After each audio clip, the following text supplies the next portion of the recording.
마태복음 강해 14번째 복이 있는 사람은 이란 주제로 팔복 말씀 오늘도 이어가도록 하겠습니다.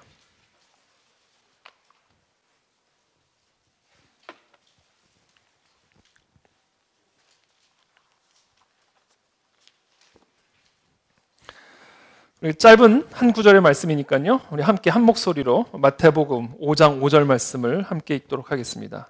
함께 읽겠습니다. 시작. 온유한 자는 복이 있나니 그들이 땅을 기업으로 받을 것이미요. 아멘. 복이 있는 사람 오늘 두 번째 말씀 함께 나누도록 하겠습니다. 천국 복음은 우리 모두에게 복이 임했다라는 메시지죠. 하늘의 복이, 하나님의 나라가 우리 가운데 임했다라는 천국 복음 소식. 그래서 이것은 우리에게 기쁜 소식이라는 것입니다. 하나님의 나라가 우리 가운데 오셨다, 왔다라는 의미는 하나님의 능력이 우리 가운데 임했다, 하나님의 권세가 우리 가운데 임했다라는 말씀입니다.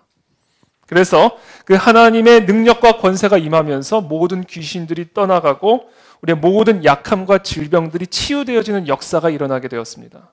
이것이 바로 천국 복음이죠. 그래서 천국 복음, 하나님의 나라가 권세와 능력이 우리 가운데 임하셨기 때문에 우리는 지금 이렇게 뻣뻣하게 예배를 드리면 안 된다는 거예요. 너무 기쁜 소식이기 때문에 기뻐하며 찬양하며 뛰며 환호하며 하나님을 예배하고 찬미하는 그와 같은 예배가 우리의 예배죠. 그것이 바로 천국 복음이 우리에게 가져다주는 기쁜 소식입니다. 이 하나님의 나라가 우리 가운데 임하였을 때 나타나는 가장 중요한 특징이 바로 치유의 역사입니다. 치유. 하나님의 능력이, 권세가 우리 안에 임하셨기 때문에 우리의 모든 약함으로 말미암아 나타나는 어려움, 우리의 모든 약함 때문에 나타나는 질병들이 그 능력과 권세로 말미암아 치유를 받는 역사들이 일어납니다. 저는 오늘 이 시간 저와 여러분들 안에 이와 같은 치유의 역사가 일어나게 될 것을 믿습니다. 또 그렇게 되기를 기도합니다. 이런 것을 기대함으로 나오셔야 돼요. 왜냐하면 하나님의 능력과 권세는 우리를 치유하시는 능력이시기 때문에 그래요. 그 많은 것들 가운데 하나님의 능력과 권세가 우리를 치유하시는 그 많은 영역 가운데 특별히 하나님은 우리의 마음을 치유하십니다. 마음. 왜냐하면 하나님의 나라는 우리의 마음 안에 임하시기 때문에 그렇습니다. 바리새인들이 하나님의 나라가 어느 때에 임하나이까 묻거늘 예수께서 대답하여 이르시되 하나님의 나라는 볼 수 있게 임하는 것이 아니라 또 여기 있다, 저기 임했다, 저기 왔다, 고도 못하리니 하나님의 나라는 너희 안에 있느니라. 이렇게 말씀하셨어요. 그러니까 하나님의 나라는요, 어떤 눈에 보이는 외형적인 어떤 것으로 오는 게 아니에요. 어떤 눈에 보이는 어떤 장소에 오는 게 아닙니다. 하나님의 나라는 우리 안에 임하시는 거예요. 그래서 하나님의 나라가 우리 안에 임할 때, 저와 여러분들 안에 임할 때 하나님의 나라가 이 교회 안에 임하게 되는 거예요. 하나님의 나라가 이 땅의 백성들의 마음 안에 임하기 시작할 때 이 나라, 이 민족 안에 하나님의 나라가 임하게 되는 거예요. 이게 바로 하나님의 나라다라는 거예요. 그래서 하나님의 나라는 이와 같이 우리 안에 임하기 때문에 하나님의 나라란 결국 내 안에 임하셔서 내 마음을 치유하시고 변화시키시는 하나님의 능력입니다. 이게 하나님의 나라예요. 그래서 저는 오늘 이 예배를 위해 기도하면서 또 설교를 준비하는 가운데 성령 하나님께서 저와 여러분들의 마음을 만져주시고 고쳐주시고 치유해 주시기를 기도합니다. 슬픈 마음을 기쁜 마음으로 변화시켜 주시고 낙심하고 절망한 마음을 소망과 희망으로 가득 찬 마음으로 바꾸어 주시고 짜증스러운 마음을 감사한 마음으로, 미워하는 마음을 용서하는 마음으로, 고집스럽고 교만한 마음을 겸손하고 열린 마음으로 변화시켜 주시는 그와 같은 역사가 오늘 이 예배 가운데 일어나게 되기를 축복하고 기도합니다. 하나님의 나라가 우리 안에 임하시면 우리의 마음이 바뀌게 되어 있어요. 사실요, 여러분, 우리의 모든 치유라고 하는 것은 다 마음의 치유로부터 시작이 됩니다. 왜냐하면 우리의 마음이 생명의 근원이기 때문에 그래요. 모든 지킬 만한 것 중에 더욱 네 마음을 지키라. 왜냐하면 생명의 근원이 네 마음에서 나오기 때문이다.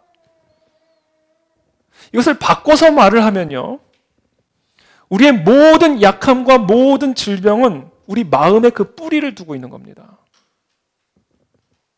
우리의 약함은 결국 우리 마음의 약함 때문이고, 우리의 육신의 연약함은 결국 우리의 마음의 연약함 때문에 그런 거예요.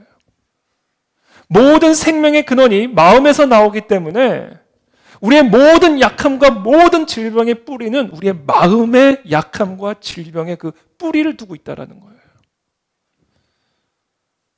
그래서 우리의 마음이 지옥과 같이 되잖아요. 그럼 우리는 지옥 안에서 살게 되어 있습니다. 우리의 마음에 하나님의 나라가 임하여 천국이 임하잖아요. 그럼 우리는 천국 안에서 살게 되는 거예요. 그 어디나 하늘나라가 되는 거예요. 이것이 바로 우리의 생명의 근원이 마음에서 나온다는 얘기예요. 그래서 우리는요, 대한민국 안에서 사는 게 아니에요. 사실 우리의 마음 안에서 살고 있습니다.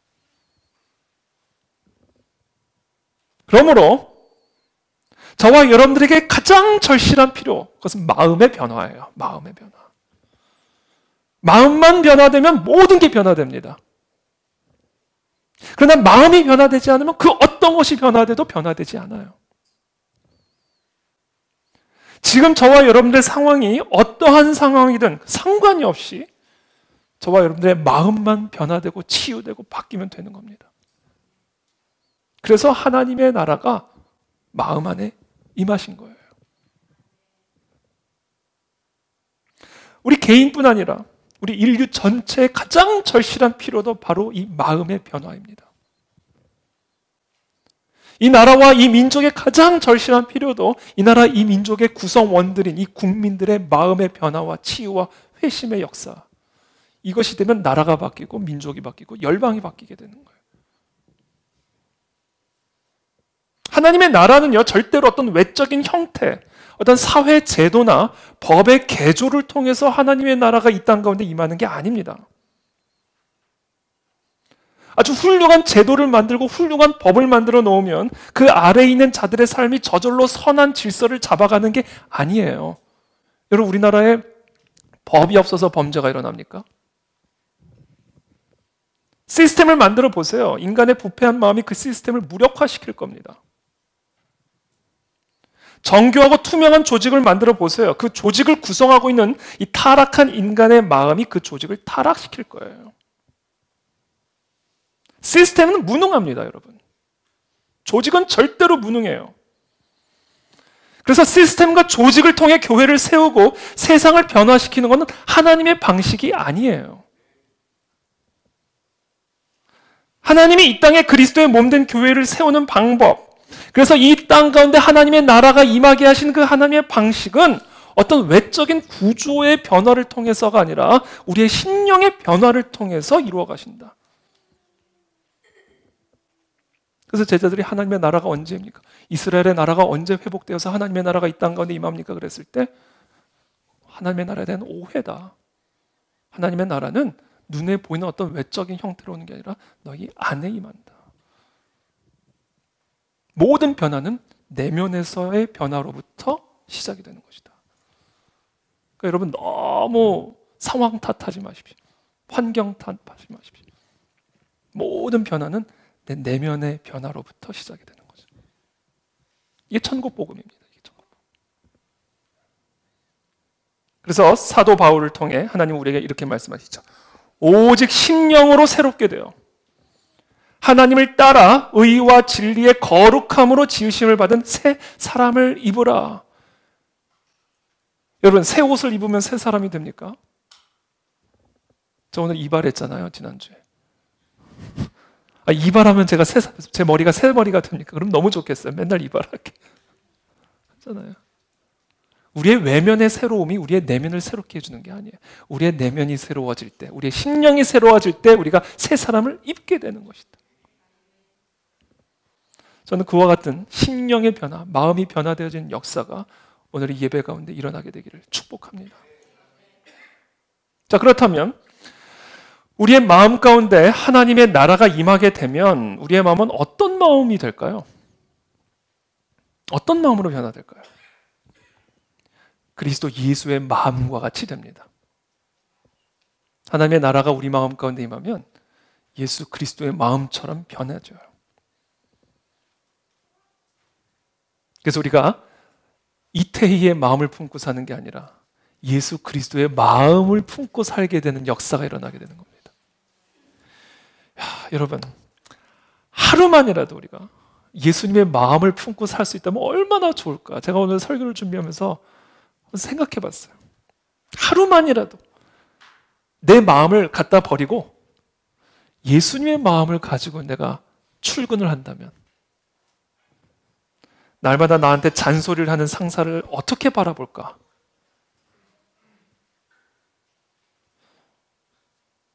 예수님의 마음으로 사춘기 자녀들을 바라볼 수 있다면 그 자녀를 대하는 나의 태도는, 또 그 자녀를 바라보는 나의 시선은 어떻게 달라질까? 예수님의 마음으로 길거리에서 지나치는 강도 만난 사마리아인을 만나게 된다면 예전과 같이 모르는 척을 하고 지나가게 될까? 아니면 예수님의 마음을 품고 어떻게 나는 그에게 다가갔을까? 예수님의 마음으로 하나님의 이름을 모독하는 골리앗을 만나게 된다면 여전히 남의 일인 양 못 들은 척하고 그냥 지나갈까? 아니면 다윗처럼 하나님의 그 거룩한 분노를 품고 골리앗을 향해 달려갈까?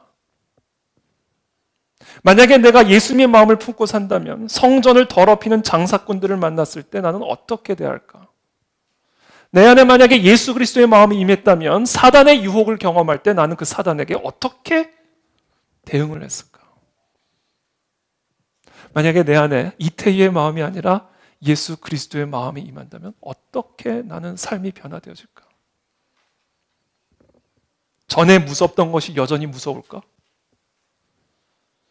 전에 슬펐던 것들이 여전히 나에게 슬픔을 가져다 줄까? 만약에 내 안에 예수님의 마음이 있다면 전에 짜증나던 것들이 여전히 짜증이 날까?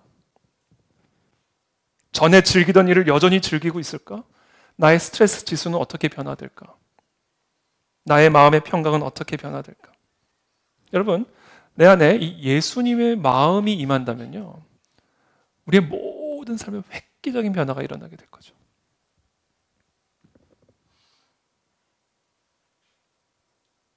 하나님은 저와 여러분들 모두가 예수님의 마음을 품기를 원하십니다. 그것만이 내가 이 땅에서 하나님의 나라를 누릴 수 있는 길이요, 우리의 가정과 교회와 이 세상 가운데 하나님의 능력과 권세와 통치가 임하실 수 있는 길이에요. 그것이 바로 천국 복음입니다. 우리가 예수님의 마음을 품을 수 있게 되었다라는 거예요. 그렇게 살 수 있다라는 겁니다. 너희 안에 이 마음을 품으라. 곧 그리스도 예수의 마음이니. 이게 하나님의 명령입니다. 저는 오늘 이 시간 저와 여러분들의 모든 마음들을 다 교회에다 내려놓고 예수 그리스도의 마음을 받아서 집으로 돌아가시고 직장으로 돌아가시고 이 세상 속으로 돌아가시게 되기를 축복합니다. 그게 천국 복음이에요. 자, 그렇다면 이 예수님의 마음은 어떤 마음일까요? 예수님의 마음은 어떤 마음일까요? 예수님의 마음은 바로 온유한 마음이었습니다. 바로 이 온유한 마음이 예수님의 마음이에요. 수고하고 무거운 짐진 자들아 다 내게로 오라. 내가 너희를 쉬게 하리라. 나는 마음이 온유하고 겸손하니 나의 멍에를 메고 내게 배우라. 그러면 너희 마음이 쉼을 얻으리니 이는 내 멍에는 쉽고 내 짐은 가벼움이라 하시니라. 여러분들의 모든 마음의 그 무거운 짐을 가지고 예수님께 나오라는 거예요. 여러분들을 계속해서 억누르고 있는 그 모든 무거운 마음의 짐들을 이고 살지 말고 다 그 온유한 예수 그리스도께 나와 그 예수님의 온유한 마음을 배우라는 겁니다. 그러면 우리의 마음을 억누르는 그 모든 마음의 무거운 짐들을 다 벗어 제끼고 참된 안식을, 하나님의 나라를 우리 마음 가운데 누리게 된다라는 거예요. 여러분, 오늘 이 시간 여러분 이걸 실제로 행하십시오. 오늘 예배 가운데, 기도 가운데. 모든 마음의 무거운 짐을 다 예수님께 내려놓으세요. 상처 입은 마음, 두려운 마음, 교만한 마음, 더러운 마음, 분노의 마음, 용서하지 못하는 마음, 복수하고 싶은 마음, 후회하는 마음, 슬픈 마음, 절망적인 마음, 그것이 무엇이든 우리의 마음을 누르고 쉬지 못하게 만드는 그 마음의 짐을 가지고 예수님께 나아가세요. 그리고 그분의 마음을 배우십시오.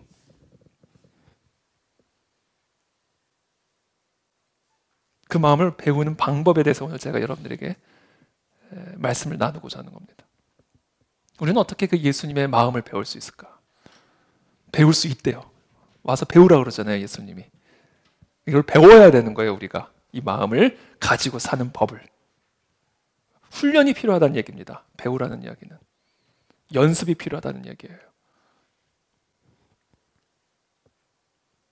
빌립보서 2장에 보면 예수님, 사도 바울이 너희 안에 이 마음을 품으라 곧 그리스도 예수의 마음이니, 그러면서 이 예수님의 마음에 대해서 설명을 하십니다. 그는 근본 하나님의 본체시나 하나님과 동등됨을 취할 것으로 여기지 아니하시고 오히려 자기를 비워. 자, 온유한 마음 첫 번째. 온유한 마음을 가질 수 있는 비결. 우리는 어떻게 그 예수님의 마음을 배울 수 있는가? 자기를 비우는 훈련을 통해서 온유한 마음을 갖게 됩니다. 자기로 충만한 자는 절대로 온유할 수가 없어요. 자기로 충만한 자는 절대로 하나님의 나라를 누릴 수가 없습니다. 하나님의 나라를 누릴 수 있는 유일한 길, 온유한 마음을 품을 수 있는 그 첫 번째 단계, 자기를 비우면서부터 시작이 된다. 이게 예수님의 마음이에요. 하나님인데 자기를 비웠어요. 그래서 사람처럼 낮아지셨어요. 완벽하게 비우신 거죠. 자, 자기를 비운다는 것은요, 기본적으로 자기를 위하는 마음을 비운다라는 얘기예요. 자기를 위하는 마음은 여러 가지 형태로 나타납니다. 자기를 높이고 자기의 지혜와 능력만을 의지하는 교만함으로 나타날 수 있죠. 자기의 생각과 기준만을 고집하는 완고한 마음으로 나타날 수도 있죠. 자기의 이생의 자랑과 안목의 정욕을 위해 살아가는 탐욕으로도 나타날 수 있어요. 그것은 다양한 모습들로 나타납니다. 자기를 버리라는 것, 그것은 자기를 위하는 마음을 버리라는 겁니다. 칼빈은 이렇게 이야기를 했어요. 인간 파멸의 가장 확실한 출처는 제 뜻에 복종하는 것에 있다. 여러분, 왜 우리의 심령이 썩는 줄 아세요? 내 뜻에 복종하고 있기 때문에 그래요. 그러므로 인간의 유일한 안식처는 다른 의지와 지혜를 일절 버리고 주께서 어디로 이끄시든 그분을 따르는 것이다. 자아를 버리고 내 마음의 모든 에너지를 하나님을 섬기는 일에 바치는 것이야말로 그 첫걸음이 되어야 한다. 여러분, 이것이 자기를 비우는 거예요. 그러니까 자기를 비우는 것에서 끝이지 않아요. 자기를 비운 다음에는 절대적으로 그 하나님의 뜻에 순종하고 복종하는 단계로 나아가는 것. 우리는 그것을 통해 온유한 마음을 품게 된다는 겁니다. 이게 온유함이라는 거예요. 여러분, 온유함의 정의입니다. 온유함의 정의는 자기의 뜻, 자기의 의지, 자기를 버리고, 그냥 자기를 버리고 주님의 뜻에 절대적으로 헌신하여 복종하며 나아가는 거예요. 이와 같은 온유한 마음을 갖기 위해서는요, 처음에는 아주 의식적으로 부인해야 됩니다. 자신을 아주 의식적으로. 내 때를 고집하는 마음, 내 방식을 고집하는 마음, 내가 원하는 것을 쫓던 이 모든 자세를 철저하게 내려놔야 돼요. 아주 의식적으로. 근데 아울러 아주 지속적인 영성 생활을 병행해야 됩니다. 내 생각이 아니라 주님의 생각에 자꾸 귀를 기울이는 훈련들. 하나님의 말씀의 씨앗을 계속 들으며 그 말씀에 나를 자꾸 맞추고 기도하는 가운데 내 생각을 다 내려놓고 주님의 음성에 귀를 기울이는, 그래서 이 기도와 말씀 앞에 하나님의 임재 안에서 나를 자꾸 비워내는 이 영성의 훈련들을 계속해서 해야 됩니다. 여러분, 기도와 말씀 생활의 핵심이 뭐예요? 신앙생활의 핵심이 뭔지 아세요? 자기를 비우고 주님의 뜻으로 채우는 거예요. 근데 많은 경우 우리는 기도와 말씀의 자리 앞에 나와 나의 뜻을 관철시키기 위해 나오잖아요. 그래서 기도를 하면 할수록 자기 생각이 견고해지고, 기도를 하면 할수록 자기의 고집이 더 완고해져요. 그래서 여러분, 교회 안에서 싸움이 나면요, 주님도 못 말린대잖아요. 왜? 다 주님의 이름으로 싸우니까. 양쪽이 다 완전히 상반된 의견을 가지고 주님의 이름으로 싸우니까요, 주님도 못 말려요, 그 싸움. 각자가 다 논리가 있어요. 아주 정확한 논리들이 있습니다.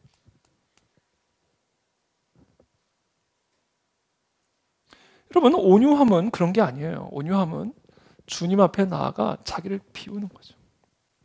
자기를 비우는 거예요.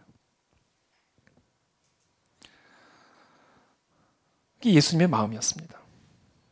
왜 예수님이 새벽 아직 밝기 전에 예수께서 일어나 나가 한적한 곳으로 가서 기도하셨을까요? 기도를 들으시는 분이 왜 그렇게 기도를 하러 나가셨을까요? 이 새벽마다.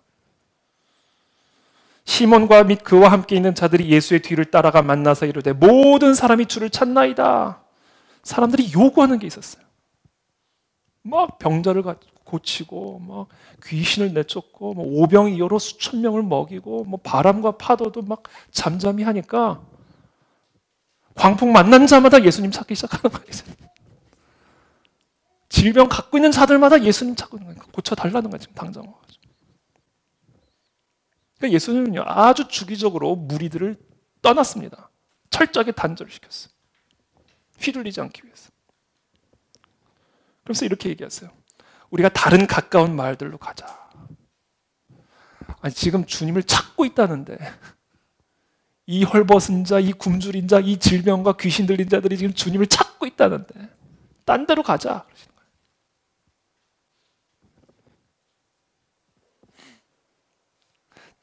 거기서도 전도하리니 내가 이를 위해 왔다. 여기서 전도는 뭐예요? 하나님 나라의 복음. 내가 그 수많은 무리들의 욕망과 그 욕구를 채우기 위해 온 게 나는 하나님의 뜻을 이루기 위해서 온 사람이다. 온 하나님의 아들이라는 거예요. 나의 양식은 나를 보내신 이의 뜻을 행하며 그의 일을 온전히 이루는 것입니다. 이게 온유함이에요. 자기의 뜻이 아니에요. 사람들의 뜻이 아니에요. 주님의 뜻을, 하나님 아버지의 뜻을 이루는 게 내 양식이고 나는 이것을 위해서 산다. 이게 온유함이에요, 온유함. 그래서 여러분, 이 온유하다라는 이 헬라어 단어는요, 이 당시 마태가 이 복음서를 사용했을 당시, 예수님 당시에 어떤 의미로 쓰여졌냐면 주인의 명령에 복종하도록 길들여진 짐승을 가리킬 때 사용되었던 단어입니다. 아주 강력한 힘을 가지고 있어요. 아주 강력한 야생마와 같은 능력을 가지고 있어요. 그러나 그 야생마와 같은, 들소와 같은 강한 힘과 능력을 가진 짐승을 주인의 말 하나에 절대적으로 순종할 수 있는 길들여진 짐승으로 바꿀 때 그와 같은 짐승을 일컬어 온유한 짐승, 온유한 황소, 온유한 말, 홀스파워, 온유한 토끼 이렇게 안 썼단 말이에요. 온유함이란 유약함을 의미하는 게 아니에요. 연약함을 의미하는 게 아니에요. 온유한 황소라니까요. 온유한 말이라니까요. 그 강인하고 강력한 힘, 내 안에 이 주체할 수 없는 이 열정과 열심을 주의 뜻을 향해 철저하게 복종시킬 수 있는. 여러분, 예수님이 십자가 지셨잖아요. 예수님이 힘이 없어서 십자가를 지었을까요? 예수님이 힘이 없어서 매를 맞았을까요? 아니요. 예수님 너무 강해서 매를 맞으셨어요. 너무 강하신 분이었기 때문에 십자가를 지실 수 있었던 거예요. 웬만한 사람들은 다 도망가죠. 베드로 보세요. 제자들 보세요. 근데 예수님은 가잖아요, 그 길을. 매 맞아도 십자가에 못 박혀도 내가 받은 그 사명, 나에게 허락하신 그 주님의 뜻을 이루려 하면은 내 생명이 아깝지 않은 그 상태, 그 마음, 그게 온유한 마음이다. 이와 같은 마음은요, 자기를 비운 사람만이 가능합니다. 자기의 명예도 다 비워. 자기의 어떤 물질적 욕망도 다 비워야 돼. 자기를 비워야만 우리는 이와 같은 온유한 자가 될 수 있다. 저와 여러분들을 향한 주님의 뜻을 오늘 이 아침에 발견하게 되기를 바랍니다. 지금 여러분들의 상황이 어떠한지는 제가 잘 모르겠습니다만 오늘 이 시간, 지금 이 순간 주님이 나를 향해서 어떠한 뜻을 갖고 계신지를 여러분 파악하셔야 됩니다. 거기서부터 온유함이 회복이 될 수 있어요. 온유함이란 내 모든 열정을, 힘과 능력을 주의 뜻에 복종시키는 것이기 때문에 그때 온유함이 회복이 되고 그때 우리의 마음 가운데 하나님의 나라가 임하게 되는 거예요. 그래서 여러분, 오늘 복잡한 생각이 여러분들을 사로잡고 있을지라도, 또 복잡한 상황이 여러분들을 사로잡고 있을지라도 아무것도 복잡할 것 없어요. 그 상황에서 오늘 이 시간 나를 향한 하나님의 뜻이 무엇인지를 여쭤보세요. 주님, 내가 이 시간 순종해야 될 것, 마음을 다해, 힘을 다해 쏟아 부어야 할 그 주의 뜻이 무엇인지를 내게 오늘 이 시간 명확하게 가르쳐 주십시오. 그리고 거기에 내 모든 힘을 쏟아 붓는 거예요. 그때 우리 나로 가득 차 있던 이 마음, 자기로 가득 차 있던 이 마음이 온유한 마음, 예수님의 마음으로 변화되어질 수 있다. 이것이 온유한 마음을 갖는 첫 번째 비결이고 단계입니다. 이 자기를 비우는 것, 이것이 온유함인데, 이 자기를 비우는 것은 지금 말씀드린 것과 같은 자아 부인이죠. 자아 부인. 그리고 하나님의 뜻만을 향해 나아가는, 이것이 온유함이라고 말씀을 드렸는데, 이 자기를 비우는 것은 또 다른 의미가 있어요. 이 자기를 비우는 것은 자기를 부인하는 것일 뿐 아니라 자기 안에 있는 것을 토해내는 거예요. 그래서 자기를 비우는 겁니다. 우리가 먹은 음식이 제대로 소화되지 않을 때 그 소화되지 않은 음식물들을 토해내죠. 그런 것처럼 내 마음 안에는 오랜 시간 동안 소화되지 않고 남아있는 감정들이 있습니다. 상처들이 있어요. 그것들을 다 토해내라는 거예요. 30년 전 일인데 정확하게 나에게 상처 주었던 그 사람과 그 상황과 그 환경이 정확하게 남아있죠. 이게 소화가 돼야 되는데 아주 정확하게 그 순간을 기억하는 거죠. 그냥 남아있는 거예요. 30년 전 그게 소화되지 않고.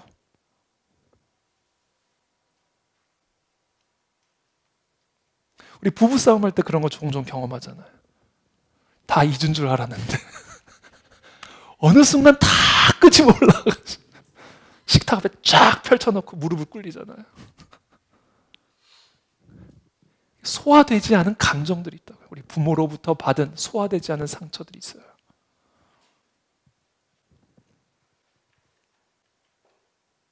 도저히 내 마음이 소화시키지 못하고 남아있는 그 모든 감정의 짐들, 이 마음의 짐들을 다 주님께 토해내는 것, 이게 자기를 비우는 두 번째 의미입니다.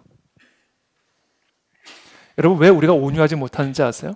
소화되지 않는 마음의 짐 때문에 그래요. 온유할 수가 없어요. 그래서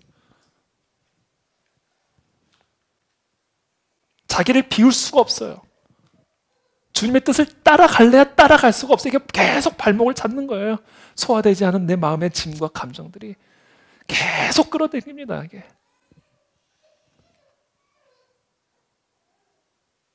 그래서 예수님이 말씀하시는 거예요. 수고하고 무거운 짐을 진 자들아, 다 내게로 와서 온유함을 배워라. 이게 뭐예요? 다 토해내라.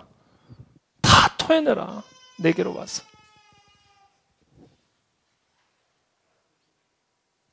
맞대잖아요. 다 토해내라. 그러면 참된 안식이 임하게 될 거다. 우리 모든 사람들이죠. 모든 사람들이에요. 한 사람도 예외가 없습니다. 자신의 마음속에 소화되지 않은 감정들이 다 있습니다. 짧게는 어제 일부터, 길게는 몇십 년 전 묵은 감정들이 다 우리 안에 그대로 쌓여 있죠. 소화되지 않는 분노들이 있고요. 소화되지 않는 미움과 아픔과 상처와 두려움의 감정들이 계속해서 눌러놓는 거예요. 제가 작년에 에베소서 강해 설교할 때 분노에 대한 설교를 할 때 우리 분노 표출하는 세 가지 형태 말씀을 드렸죠. 첫 번째 형태는 뭐죠? 억압형이에요. 억압. 계속 누르는 겁니다. 마음의 감정을. 표현하지 않아요. 차곡차곡 쌓아두는 거죠. 근데 여러분, 소화시키지 않는 감정을 쌓아두잖아요. 언젠가는 이게 터져 나옵니다. 반드시 시간의 문제예요. 그래서 이 억압형은 반드시 폭발형이 됩니다. 폭발형. 엉뚱한 때에 폭발을 하는 거예요. 막 갑자기 설거지하다가 막 폭발을 하는 거예요. 갑자기 운전하다가 폭발해버리는 거예요. 그냥 아이들하고 밥 먹다가 아이들한테 폭발해버리는 거예요. 이게 왜 그런지 아세요? 이 소화되지 않는 감정들을 계속해서 눌러놓고 있다가 임계점을 넘기면서 팍 폭발해버리는 거예요. 근데 사람들의 경우에 따라는 이 억압형들, 모든 억압형들, 폭발하든지 아니면 또 다른 그 분노 표출 방법이 있는 게 뭐죠? 누수를 질질 새는 거예요. 이 사람하고 대화하면서 질질 새고 저 사람하고 만나면서 질질 새고 이렇게 계속해서 누수를 시키면서 내 안에 쌓아놓는 소화되지 않는 감정들을 배출하는 거죠. 근데 여러분 이것의 문제는요, 이게 소화되지 않는다는 거예요. 분명히 배출시켰는데 다시 돌아와요. 분명히 폭발시켰는데 다시 돌아옵니다. 이게 문제예요.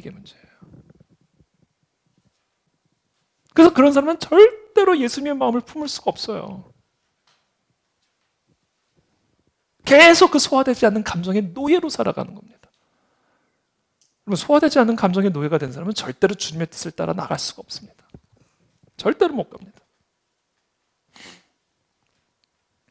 그래서 예수님은 오늘 초대하시는 거예요. 수고하고 무거운 짐진 자들아, 다 내게로 와서 나에게 너의 그 소화되지 않는 감정들을 아주 철저하게 토해내라. 남김없이.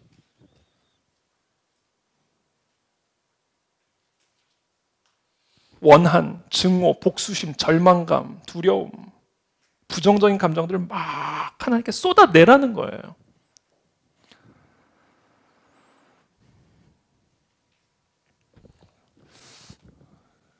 제가 예배를 예배라는 게요, 참 예민합니다. 예배를 준비한다는 게, 이 앞에 나와 예배를 인도하고 설교를 하는 이 행위들이요, 상당히 예민한 일이에요, 영적으로. 그래서 고도의 집중력을 필요로 하는 사실 그런 행위죠. 그러다 보니까 특별히 예배 준비를 앞두고 조그만 일에도 되게 예민하게 반응할 때가 있어요. 워낙 예민하게. 예수님의 마음, 예수님은 되게 편하게 설교하셨을 것 같아요. 앉아라, 얘들아. 말을 들어라. 되게 편하게 설교하신 것 같은데, 하여튼 저는 예수님이 아니어서 그런지 하여튼 되게 예민해져요. 이 예배를 앞두고. 그리고 이 설교를 할 때도 마찬가지고.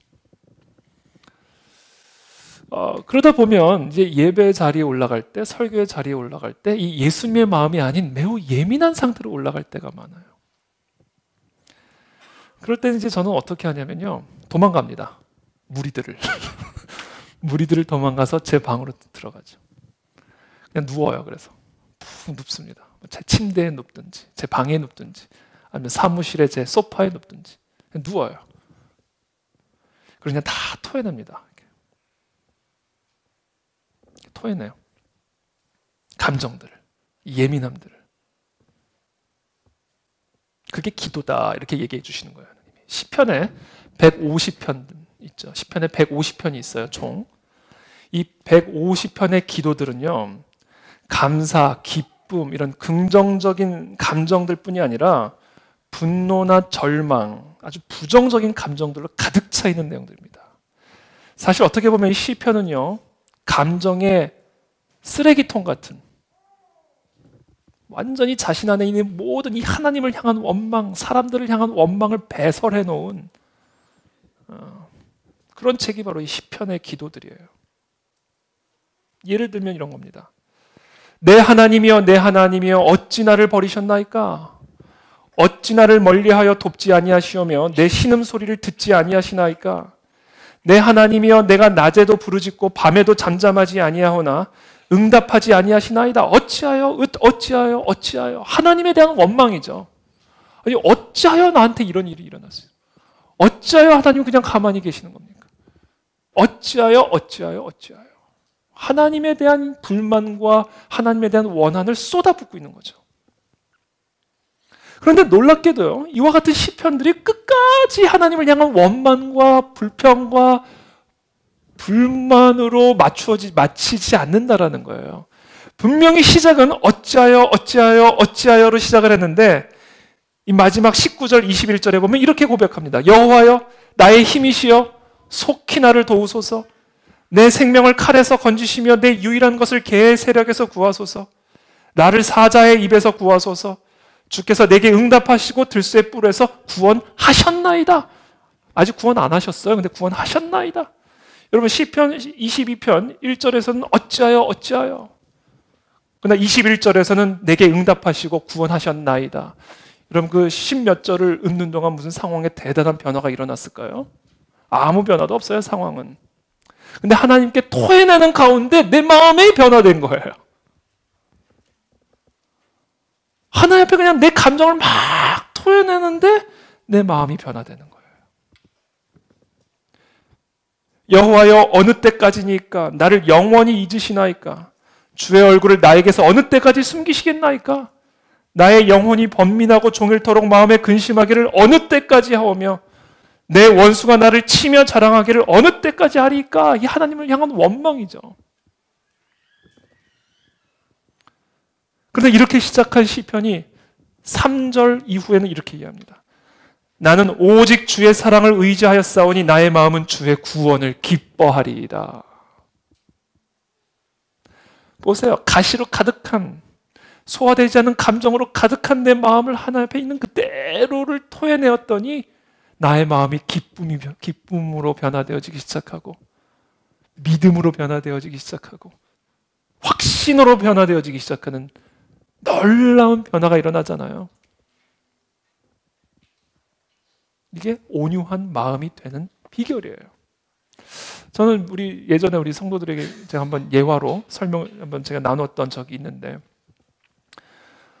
제가 한번 미국에서 신학을 공부할 때 제가 교육 전도사로 일을 할 때였는데 청년부 목사님이랑 저랑 관계가 별로 안 좋았어요. 근데 그 목사님이 저를 너무 괴롭히는 거예요. 물론 그건 제 관점이죠.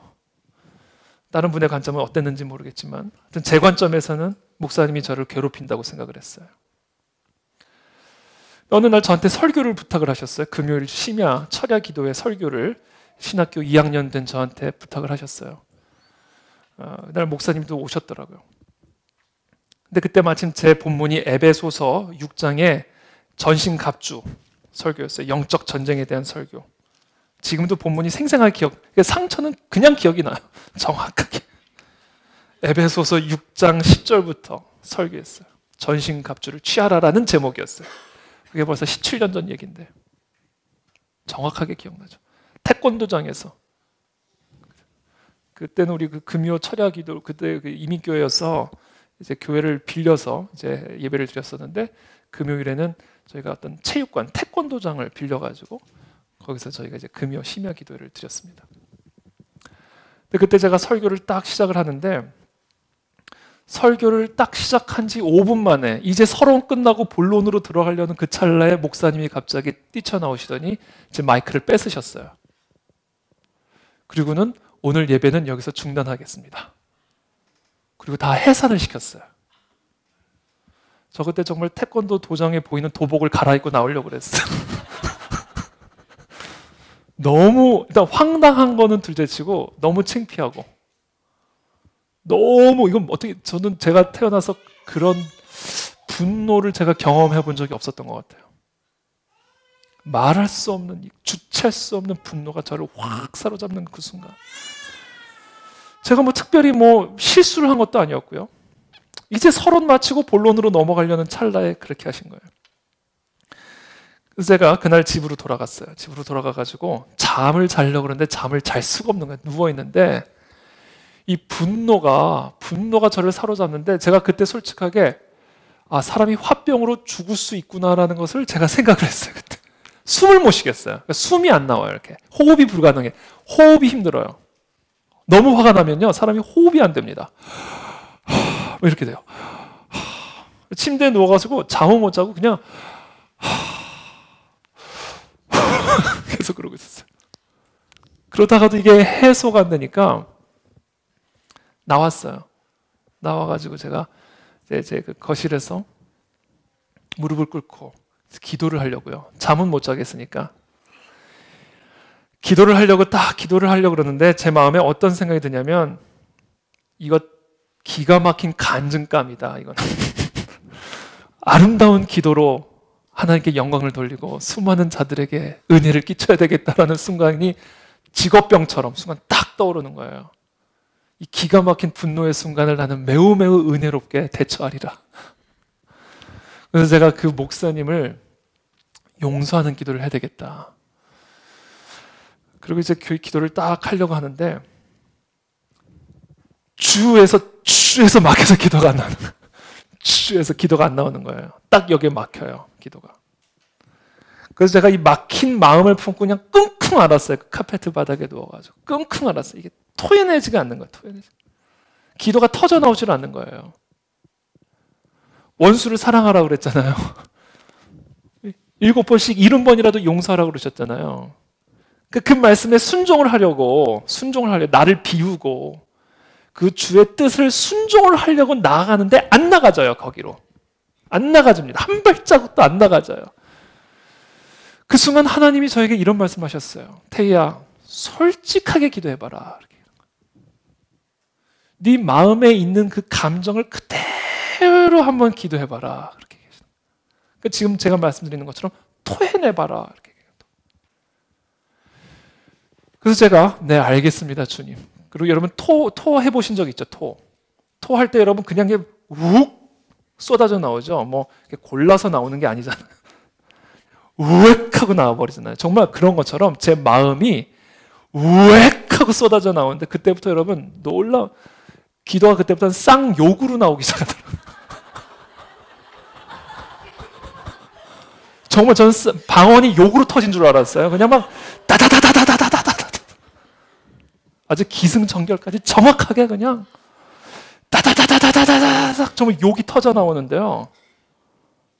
와, 저 신학생도 그렇게 욕할 수 있다는 사실 제가 그때 처음 깨달았습니다. 욕도 정말 제가 지금 얘기를 할 수가 없어요. 예를 들 수가 없어요.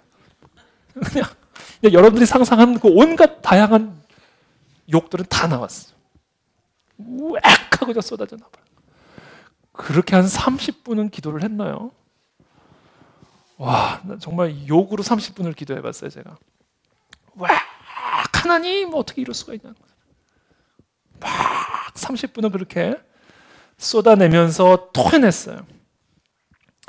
그래 막 토해내고 났더니 그제서야 제 심령 깊은 곳에서, 제 마음 깊은 곳에서 아주 세미한 음성이 들려요. 태희야, 너는 뭐를 잘했니? 그 목사님이 너한테 그렇게 행했을 때는 너의 책임은 없다고 생각하니? 그러면서 갑자기 그 시선을 저에게 확 스포트라이트를 비춰주시는 거예요. 저는 그냥 아주 강렬한 스포트라이트로 그 목사님을 비추고 있었는데 하나님이 한순간 그 질문과 함께 스포트라이트의 방향을 획 바뀌면서 저를 팍 비춰주시는 거예요. 그때부터 제가 그 목사님에게 행한 실수들이 막 드러나기 시작하는데요. 부인하죠, 제가. 계속 부인하죠. 드러나도 부인하는 거예요, 계속. 아니, 그건 그래서 그랬던 거고, 저건 저래서 그랬던 거고. 정말 어두운 방을 후라시로 탁 비추는 것처럼 제 이 어두운 마음을 그걸로 확 비춰주시는데, 그러면서 제가 제 기도가 자연스럽게 회개의 기도로 바뀌기 시작을 했어요. 회개의 기도로. 나의 죄였구나. 하나님이 나를 연단시키시는 거였구나. 저는 그냥 그 목사님을 향해서만 욕을 했는데 그 화살이 정확하게 나에게 돌아오는 것을 제가 그때 경험하면서 하나님 앞에 회개하는 시간을 가졌습니다. 물론 그것이 그날 하루에 다 끝났으면 얼마나 좋았겠어요. 그때부터 계속 오랜 시간을 이어갔습니다. 그 씨름을, 그 탄식을, 그 갈등을 계속해서 이어갔어요. 그런 과정 속에서 하나님이 저를 다루어 가주셨고, 저의 마음을 온유한 예수 그리스도의 마음을 닮은 그와 같은 마음으로 변화시켜 가시는 그런 훈련의 시간을 제가 경험한 일이 있습니다. 여러분도 억울하다고 생각하지 마세요. 그렇게 억울하다면 한번 하나님 앞에 나아가 보세요. 여러분들이 너무 피해자라고 생각하지 마세요. 여러분들이 가해자일 수 있어요. 하나님이 비춰주신 그 빛을 받을 때 우리의 이와 같은 교만하고 오만하고 높아진 우리의 마음들이 낮아지고 비워지고, 그래서 이 주님의 뜻을 순전하게 따라갈 수 있는 온유한 마음, 그와 같은 예수님의 마음으로 변화되어질 수 있다는 거예요.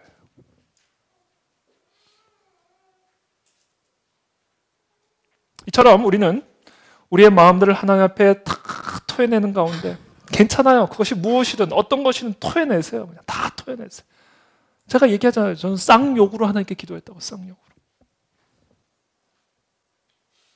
시편의 기자들은 그렇게 하라고 초대하고 있는 거예요. 그렇게 하라는 거예요. 개라고 그러잖아요. 개.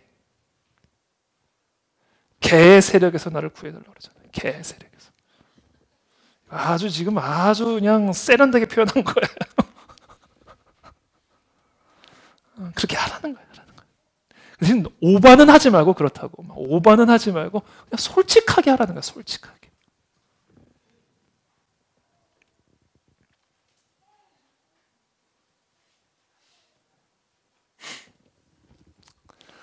그렇게 함으로써 우리의 마음이 온유한 마음으로 변화되어진다. 그래서 저는 오늘 이 두 가지 방법, 두 가지 단계를 말씀드렸습니다. 자기를 부인하라, 자기를 비워라, 그리고 주님의 뜻에 순종하는 길로 나아가라. 우리의 모든 힘을 다하여 온유한 황소와 같이, 온유한 말과 같이 주님의 말씀, 주인의 말 한마디에 안고 일어설 수 있는 그같이 아주 훈련된, 아주 길들여진 강한 짐승과 같이 나를 비우고 나의 혈기를 오직 주님의 뜻을 따르는 일에 집중시켜라. 근데 그것을 끌어내리고 방해하는 벽이 있는데, 그것이 내 안에 소화되지 않은 상처, 마음의 짐들이에요. 이게 그것을 막아요. 끌어내립니다. 그러므로 그 길로 나아가기 위해서는 반드시 필연적으로 우리가 토해내는 과정이 필요하다. 이게 자기를 비우라는 이야기예요. 그래서 수고하고 무거운 모든 짐진 자들아 다 내게로 와서 내 온유함을 배우라라는 메시지가 바로 이 의미입니다. 그와 같은 자에게 참된 안식과 쉼이 임하게 될 것이다. 그렇게 되면요, 그 안식과 쉼을 누리게 되잖아요. 그러면 어떤 사람이 되는지 아세요? 근심하는 자 같으나 항상 기뻐하는 자가 됩니다. 가난한 자 같으나 많은 사람을 부유하게 하는 자가 됩니다. 아무것도 없는 자 같으나 모든 것을 가진 자가 되는 거예요. 이 복이 주어지는 거예요. 이 복이 바로 땅을 기업으로 받는 복입니다. 온 땅을 기업으로 받는 데잖아요. 땅 한 평도 없는데. 이게 뭐예요? 아무것도 없는데 모든 것을 가진 자가 되는 거예요.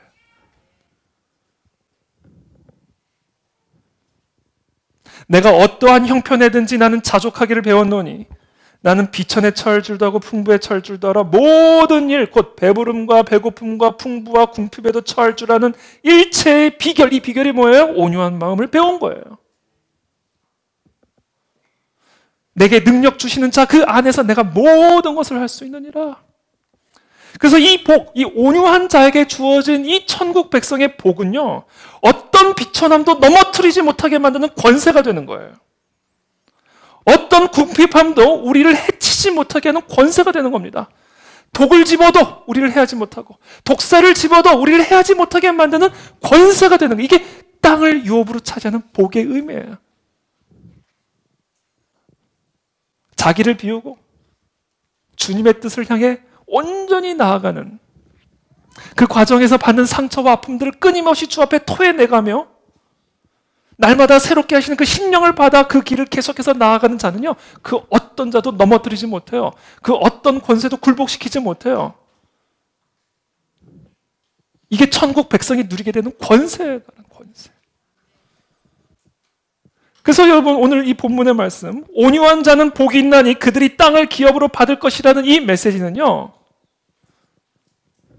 온유한 자, 주님의 뜻을 따르는 자, 자기를 비우고 자기를 토설하며 오직 주님의 뜻을 따라가는 일에 우리의 모든 힘과 뜻을 다하는 그와 같은 자에게는 하늘과 땅의 권세가 주어진다는 얘기입니다.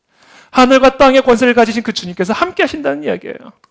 그래서 아무것도 없어도 다 가진 자가 된다는 거예요. 그 어떤 것이 공격을 해도 넘어뜨리지 못하는 강력한 권세를 갖게 된다는 겁니다. 그럼 우리의 삶의 승리의 비결, 행복의 비결은 뭐예요? 온유한 자가 되는 겁니다. 그래서 저는 그 온유한 자가 어떠한 자인지를 오늘 설명을 드렸습니다. 그러면 지금부터는 우리가 그와 같은 자가 되기를 축복합니다. 오늘 우리의 기도와 우리의 부르짖음 가운데 그와 같은 온유함의 회복이 오늘 우리 가운데 일어나게 되기를 예수님 이름으로 축복합니다.